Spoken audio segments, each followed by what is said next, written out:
नमस्कार दोस्तों। कहानियों की श्रृंखला में आज सुनेंगे सुभद्रा कुमारी चौहान की कहानी कदम के फूल। लेकिन उससे पहले मेरा आपसे विनम्र अनुरोध है कि अगर आपको मेरी कहानियाँ अच्छी लगती हैं तो मेरे चैनल को सब्सक्राइब ज़रूर करें, लाइक करें, शेयर करें और बेल आइकन दबाना बिल्कुल भी ना भूलें। आज सुनिए कदम के फूल। भौजी, लो मैं ले आया। सच ले आए? कहाँ मिले? अरे बड़ी मुश्किल से ला पाया भौजी। तो मजदूरी ले लेना। क्या दोगी? तुम जो मांगो। पर मेरी मांगी हुई चीज़ मुझे दे भी सकोगी? क्यों न दे सकूंगी। तुम मेरी वस्तु मेरे लिए ला सकते हो, तो क्या मैं तुम्हारी इच्छित वस्तु तुम्हें नहीं दे सकती? नहीं भौजी, न दे सकोगी। क्यों नाहक कहती हो? अब तुम ही न लेना चाहो तो बात दूसरी है, पर मैंने तो कह दिया कि तुम जो मांगोगे मैं वही दूंगी। अच्छा अभी जाने दो, समय आने पर मांग लूँगा। कहते हुए मोहन ने अपने घर की राह ली। दूर से आती हुई भामा की सास ने मोहन को कुछ दोने में लिए हुए घर के भीतर जाते देखा था, किंतु वह ज्यों ही नज़दीक पहुंची, मोहन दूसरे रास्ते से अपने घर की तरफ जा चुका था। वे मोहन से कुछ पूछ न सकी, पर उन्होंने यह अपनी आंखों से देखा था कि मोहन कुछ दोने में लाया है, किंतु क्या लाया है यह वे न जान सकी। घर आते ही उन्होंने बहू से पूछा, मोहन दोने में क्या लाया था? भामा मन ही मन मुस्कुराई और बोली, मिठाई। बुढ़िया क्रोध से तिलमिला उठी।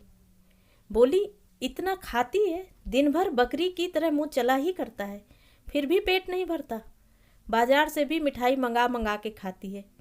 अभी मैं ना देखती तो क्या तू कभी बतलाती? भामा मुस्कुराते हुए, तो बतलाती क्यों?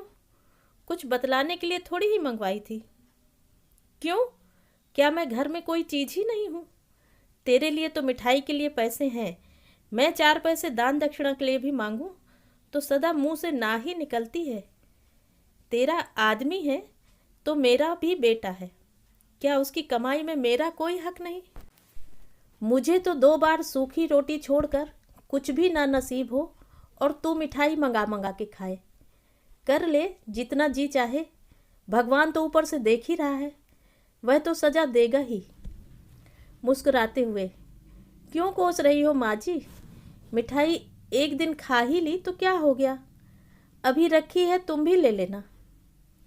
चल रहने दे, अब इन मीठे पुचकारों से किसी और को बहकाना। मैं तेरे सब हाल जानती हूँ। तू समझती होगी कि तू जो कुछ करती है वह कोई नहीं जानता। मैं तेरी नस नस पहचानती हूँ। दुनिया में बहुत सी औरतें देखी हैं, पर सब तेरे तले तले। मुस्कुराते हुए, अम्मा, सब मेरे तले तले न रहेंगी तो करेंगी क्या? मेरी बराबरी कर लेना मामूली बात नहीं है। मैं ऐसी वैसी थोड़े हूँ। चल चल, बहुत बड़प्पन न बघार, नहीं तो सब बड़प्पन निकाल दूंगी। भामा अब कुछ चिढ़ गई थी। बोली, बड़प्पन कैसे निकालोगी माँ जी? क्या मारोगी? माँ जी को और भी क्रोध आ गया। बोली, मारूंगी भी तो मुझे कौन रोक लेगा? मैं गंगा को मार सकती हूँ तो क्या तुझे मारने में कोई मेरा हाथ पकड़ लेगा? मारो, देखूं कैसे मारती हो। मुझे वह बहू न समझ लेना जो सास की मार चुपचाप सह लेती है। तो क्या तू भी मुझे मारेगी? बाप रे बाप, इसने तो घड़ी भर में मेरा पानी ही उतार दिया। मुझे मारने को कहती है। आने दे गंगा को, मैं कहती हूँ कि भाई तेरी स्त्री की मार सहकर अब मैं इस घर में न रह सकूंगी। मुझे अलग झोपड़ा डाल दे, मैं वहीं पड़ी रहूंगी। जिस घर में बहू सास को मारने के लिए खड़ी हो जाए वहाँ रहने का धर्म नहीं। यह कहते कहते माँ जी जोर जोर से रोने लगी। भामा ने देखा कि बात बहुत बिगड़ गई, अतः वह बोली, तुम्हें मारने को तो नहीं कहा माँ जी, क्यों झूठ मूठ कहती हो? हाँ, मैं मार तो चुपचाप किसी की न सहूँगी। अपने माँ बाप की नहीं सही तो किसी और की क्या सहूँगी? चुपचाप न सहेगी तो मुझे भी मारेगी ना। वही बात तो हुई। यह मखमल में लपेट लपेट कर कहती है तो क्या मेरी समझ में नहीं आता? माँ जी के जोर जोर से रोने के कारण आसपास की कई स्त्रियां इकट्ठी हो गईं। कई भामा की तरफ सहानुभूति रखने वाली थी, कई माजी की तरफ। पर इस समय माजी को फूट फूट कर रोते देखकर सबने भामा को ही भला बुरा कहा। सब माजी को घेर कर बैठ गईं। भामा अपराधिनी की तरह घर के भीतर चली गई। भामा ने सुना माजी आसपास बैठी हुई स्त्रियों से कह रही थी, आप तो दोना भर भर कर मिठाई मंगा मंगा कर खाती है, और मैंने कभी अपने लिए पैसे धेले की चीज़ के लिए भी कहा तो फौरन ही टका सा जवाब दे देती है, कहती है पैसा ही नहीं है। इसके नाम से पैसे आ जाते हैं और मेरे नाम से कंगाली छा जाती है। किसी भी चीज़ के लिए तरस तरस के मांग मांग के जीभ घिस जाती है। कभी जी में आया तो ला दिया, नहीं तो कुत्ते की तरह भौंका करो। इस घर में यह हाल है मेरा। आज भी दोना भर मिठाई मंगवाई है, मैंने जरा ही पूछा तो मारने के लिए खड़ी हो गई। कहती है मेरे आदमी की कमाई है, खाती हूँ। किसी के बाप का खाती हूँ क्या? उसका आदमी है तो मेरा भी बेटा है, उसका 12 आने हक है तो मेरा 4 आने तो होगा। पड़ोस की एक दूसरी बुढ़िया बोली, राम राम, यही पढ़ी लिखी होशियार हैं। पढ़ी लिखी हैं तो क्या हुआ, अकल तो कौड़ी के बराबर नहीं है। तुमने भी तो 9 महीने पेट में रखा है बहन, तुम्हारा तो 16 आने हक है। बहू को बेटा माँ के लिए लौंडी बनाकर लाता है, यह तुम्हारे पैर दबाने और तुम्हारी सेवा करने के लिए है। हमारा नंदन तो जब तक बहू मेरे पैर नहीं दबा लेती, उसे अपनी कोठरी के अंदर ही नहीं आने देता। अपना ही माल खोटा हो तो परखने वाले का क्या दोष बहन। बेटा ही सपूत होता तो आज बहू मुझे मारने दौड़ती।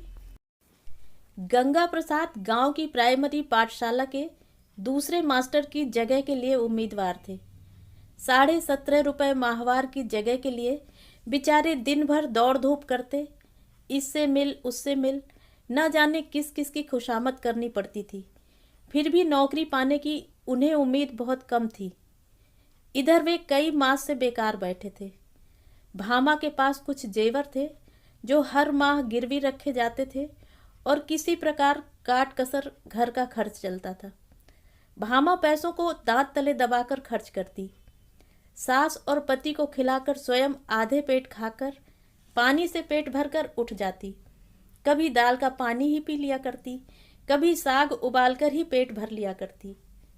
रुपए पैसों की तंगी के कारण घर में प्रायः रोज ही इस प्रकार कलह मची रहती। जब गंगा प्रसाद जी दिन भर दौड़ धूप के बाद थके हारे घर लौटे, तब शाम हो रही थी। आंगन में उनकी माँ उदास बैठी थी।